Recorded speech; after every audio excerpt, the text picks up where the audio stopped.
जब दिल बड़ा हो लगा दिल बड़ा हो याद मानती और हमके भी सरैहा अब जा जा जा जा भुला जाइए अब जा जा जा जा भुला जाइए लेकिन हमरा आशुतोष कहाँ बनी जी हमारा अखिलेश भैया दोनों जना के देख के एक गाना हमरा मेरा याद आवता लोग इश्क में क्या से क्या हुए मिल गए कभी फिर जुदा हुए बस फिजा मिली इन बहार में उम्र कट रही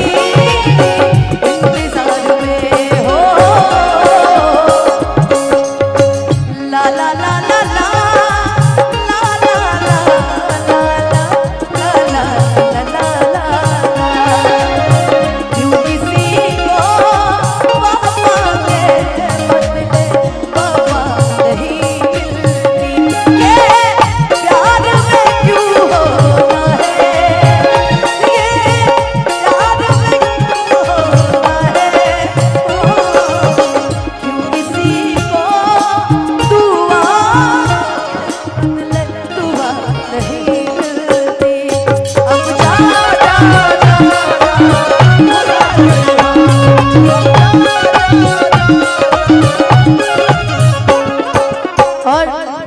जाने दीजिए कल्लू जी आपने मेरा आंसू पोंछा है इसलिए मैं कहूंगी आपके लिए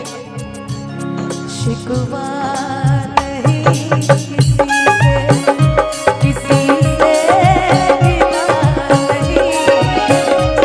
शिकवा नहीं किसी से गिला नहीं वो नसीब में नहीं था जो हमको मिला नहीं वो नसीब में नहीं था जो हमको मिला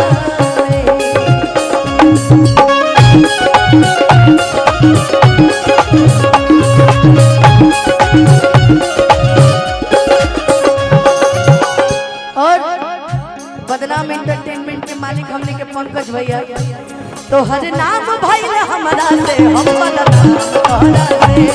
हर नाम भइल हमरा से हम बदनाम तोहरा से देखे में सीधा क्या गाना लिखा है भैया फिर जीत लिए मेरा देखे में सीधा तू तो बड़ा खाली बहरा से देखे में सीधा तू तो बड़ा खाली बहरा से तो हर नाम भइल हमरा से हम बदनाम तोहरा से हो तोहरा के दे दिहनी ई करे जा करी के हमार ई सब लोग खेसारी भैया के स्तंभ हलो कि तब बहु न बनलू तू हलचल खेसारी के ए भैया हमार सखी के पापा है के नाम मनो ससुर जी ये नो गाना कइले होई है सुनो ससुर जी अब जिद छोड़ो सुनो ससुर जी अब जिद छोड़ो मांगो मेरी बात हो जाएगी दूल्हे राजा के साथ हो जाएगी दूल्हे राजा ए भैया मतिर गमे में चले के बाद कितना हरा के दे दिहनी ई करे जा करी के तब बहु ना बनलू तू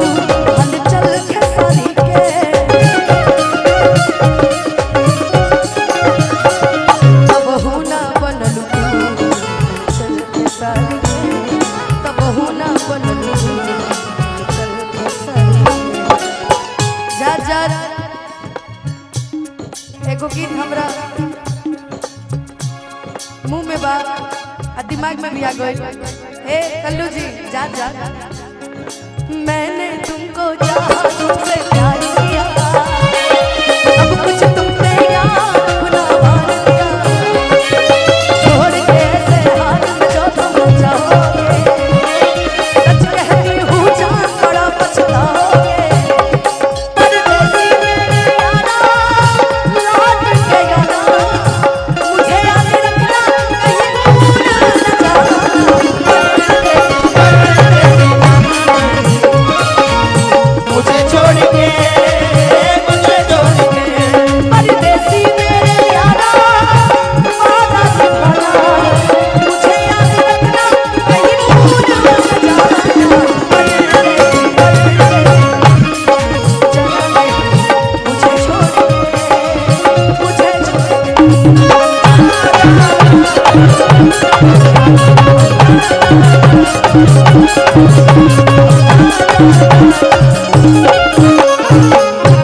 बहुत बहुत धन्यवाद। एक बार अनुपमा यादव जी का जोरदार ताली आप लोग बजाएं, लोग जोरदार ताली, अच्छा लगा लोग।